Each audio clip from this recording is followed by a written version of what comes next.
यह वीडियो उन लोगों के लिए है जो यीशु मसीह और बाइबल की शिक्षा पर विश्वास करते हैं। अगर किसी को बाइबल की शिक्षाओं से ठेस पहुंचती हो तो कृपया हमारे वीडियो ना देखें। हमारा उद्देश्य किसी भी धर्म का निंदा करना बिल्कुल नहीं है।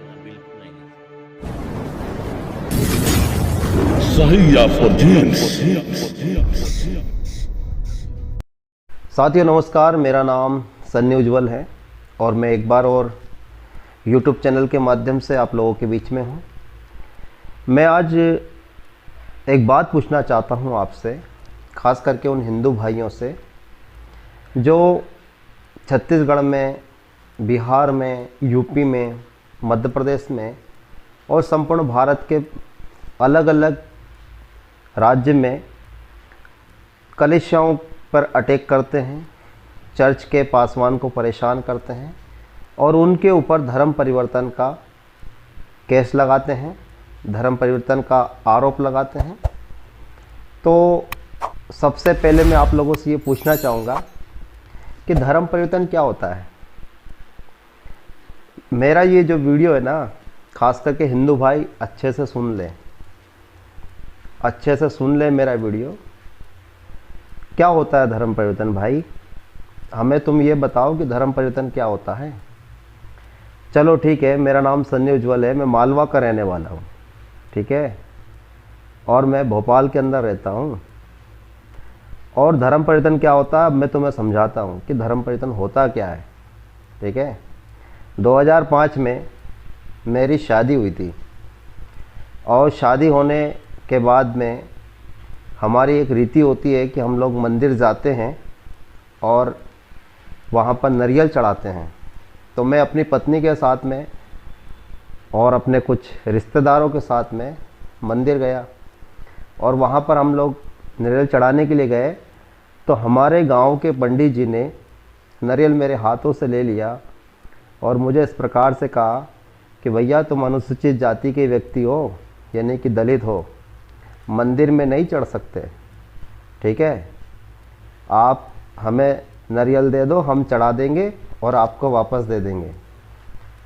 तो मुझे ऐसा लगा कुछ समय के लिए, वहाँ से आने के बाद मैं काफ़ी सोचता था कि यार ये कैसा धर्म है जिसमें मैं नारियल चढ़ाने के लिए भगवान के पास गया और पंडित मेरे हाथ से ले लेता है और कहता है कि तुम दलित हो, तुम्हें मंदिर में नहीं आना है।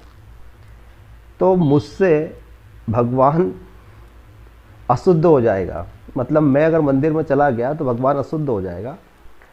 तो जब मैंने हिंदू धर्म के बारे में पढ़ा, हिंदू धर्म को मैंने जानने की कोशिश की, तो मैंने क्या देखा कि हिंदू धर्म के अंदर 4 वर्ण हैं। और पहला वर्ण है ब्राह्मण, सेकंड है क्षत्रिय, और तीसरा है वैश्य, और चौथा है शूद्र। अगर वो एक ब्रह्मा से अगर पैदा कैसे 4 जगह से हो सकता है भाई? सर से भी होगा, ब्रह्मा से पैदा कैसे हो सकता है? पहले तो ब्रह्मा स्त्रीलिंग है कि पुल्लिंग है ये हमें पता होना चाहिए। तब ब्रह्मा से पैदा हुआ तो सर से भी पैदा हो गया, है ना, और भुजा से पैदा हो गया, पेट से पैदा हो गया और पैर से पैदा हो गया। चलो मैं मानता हूँ 4 स्त्री होगी, पर वो 4 स्त्री भी क्या ऐसे पैदा कर सकती है? अच्छा ठीक है, मैं मान लेता हूँ कि ऐसा किया होगा, तो भैया अब करके बता दो। अब तो तुम नहीं कर सकते क्योंकि अब तो विज्ञान आ गया और अब सब लोग पढ़ लिख गए ना। पहले लोग पढ़े लिखे नहीं थे, तो इसलिए तुम अपने स्तर पे हर कुछ बना के अंधविश्वास फैलाते रहते थे। आजकल तो लोग पढ़े लिखे लोग हैं। तो मुझे लगा कि मैं तो भाई पैर से पैदा हुआ हूँ और पैर से पैदा हुआ तो मैं दलित हूँ, मैं शूद्रा हूँ। और शूद्रा है तो फिर मैंने शूद्रा के बारे में जानकारी निकाली कि भाई ठीक है, जरा इसके बारे में पढ़ लिया जाए। तो शूद्रा के बारे में जब मैंने पढ़ा तो इसमें 6743 जाति है और इसमें एससी भी आता है, एसटी भी आता है और ओबीसी भी आता है। अब एससी, एसटी और ओबीसी ये टोटल 6743 जाति शूद्रा में आती है। अब भैया हिंदू धर्म की ये 4 वर्ण व्यवस्था है। अब इसमें ये बताइए कि ब्राह्मण आपस में शादी करता है, ठाकुर आपस में शादी ब्याह करता है, बनिया अपने आपस में शादी ब्याह करता है, पर जो शूद्रा वर्ण है इसमें 6743 जाति इन्होंने बनाई ताकि ये लोग कभी एक ना हो पाए और ये आपस में रोटी बेटी ना कर पाए। पर हमारे जो बाबा साहब अम्बेडकर थे, जो हमारे शूद्रों के लिए मसीहा के रूप में आए, उन्होंने 6743 जाति को 3 जाति में बदल दिया, एक SC, एक ST, एक OBC।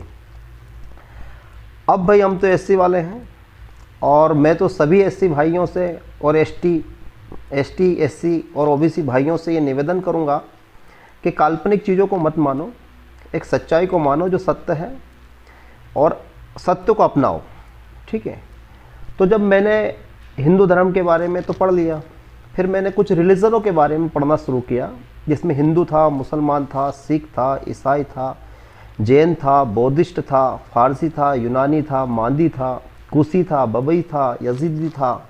जब मैंने अलग अलग धर्मों के बारे में पढ़ा तो मुझे सारे धर्मों में बौद्ध धर्म और ईसाई धर्म अच्छा लगा। तो मुझे लगा कि ये धर्म वो धर्म है जो मानवता की बात करते हैं, इंसानियत की बात करते हैं, भाईचारे की बात करते हैं और यहाँ पर बराबर का सम्मान का दर्जा मिलता है, मान सम्मान मिलता है।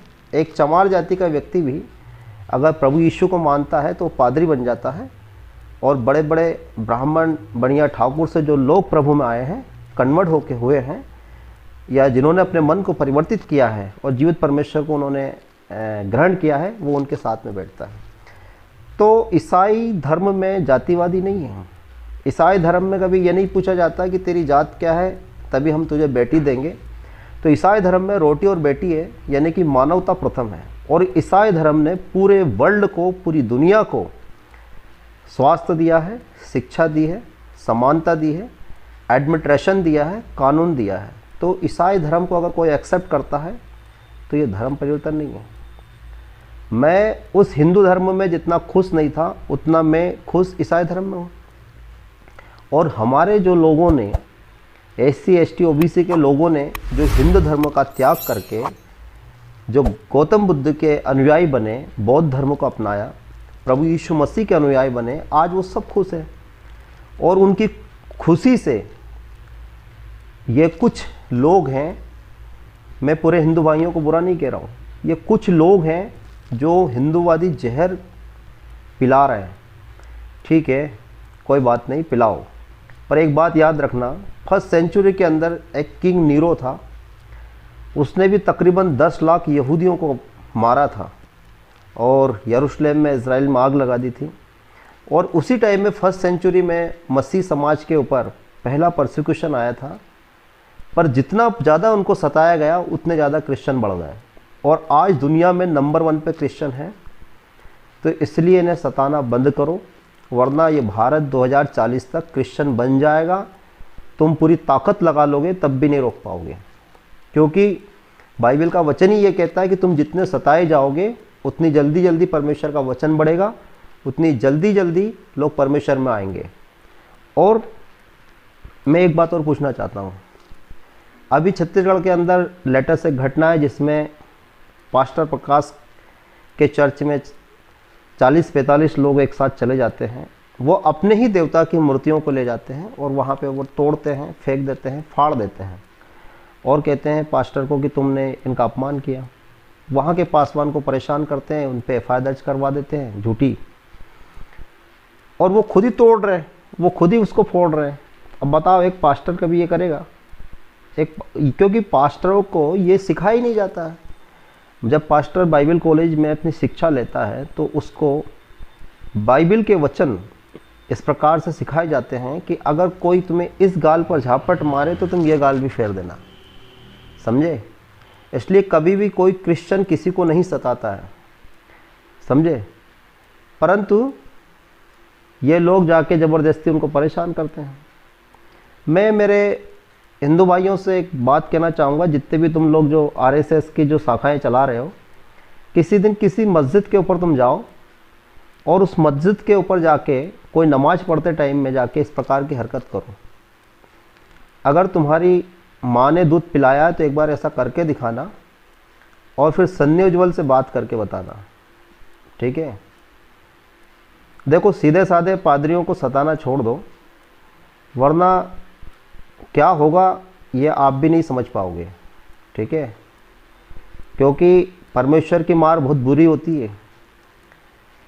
भोरा के अंदर एक कहानी है, भोरा की एक कहानी जो मैं आपको सुनाना चाहता हूँ। वहाँ परमेश्वर का एक दास सेवकाई करता था, और उस परमेश्वर के दास को जब केरोसिन की ज़रूरत पड़ती थी तो जो केरोसिन बांटने वाला है वो उसको ईसाई बोलकर मना कर देता कि नहीं नहीं, तुम तो ईसाई हो, हम तुम्हें केरोसिन नहीं देंगे। तो इस प्रकार से वो परमेश्वर का दास बार बार जाता है और वो बार बार मना कर देता है। एक दिन परमेश्वर का दास जल्दी जल्दी जाके सामने आगे लाइन लग गया। आगे लाइन लगा तो उसका नंबर आ गया। उसने बोला, सर मैं 8 दिन से परेशान हूँ, आप मुझे तेल दे दो।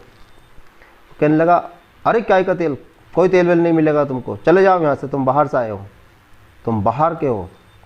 इस प्रकार से वो उस परमेश्वर के दास को बेइज्जत करता है और डांटता है, और वो बेचारा अपने घर आ जाता है। और उन्होंने लकड़ी को जला के, चूल्हा जला के उस रात को खाना पकाया। और जब मॉर्निंग में वो अपने किसी काम से शहर जा रहा था, तभी उसको ये बात पता पड़ी कि वो केरोसिन बांटने वाले भैया के ऊपर से ट्रक चढ़ के निकल गया। चिपला हो गया, चिपला, ख़त्म। हमारा बाइबल में इस प्रकार से लिखा है, परमेश्वर यहोवा कहता है, जो आकाश और धरती पूरी कायनात का खुदा है, वो ये कहता है कि तुम नहीं मारना, तुम मारना मत, क्योंकि तुम मेरे दास दासी हो, मेरे बेटे बेटी हो, तुम मुझे क्रोध करने का मौका देना। तो इसलिए भैया, मेरे हिंदू भाइयों, परमेश्वर के क्रोध से डरो और कलीसियाओं को सताना बंद करो। मसीह लोगों से उलझो मत, वरना उलझ ही जाओगे।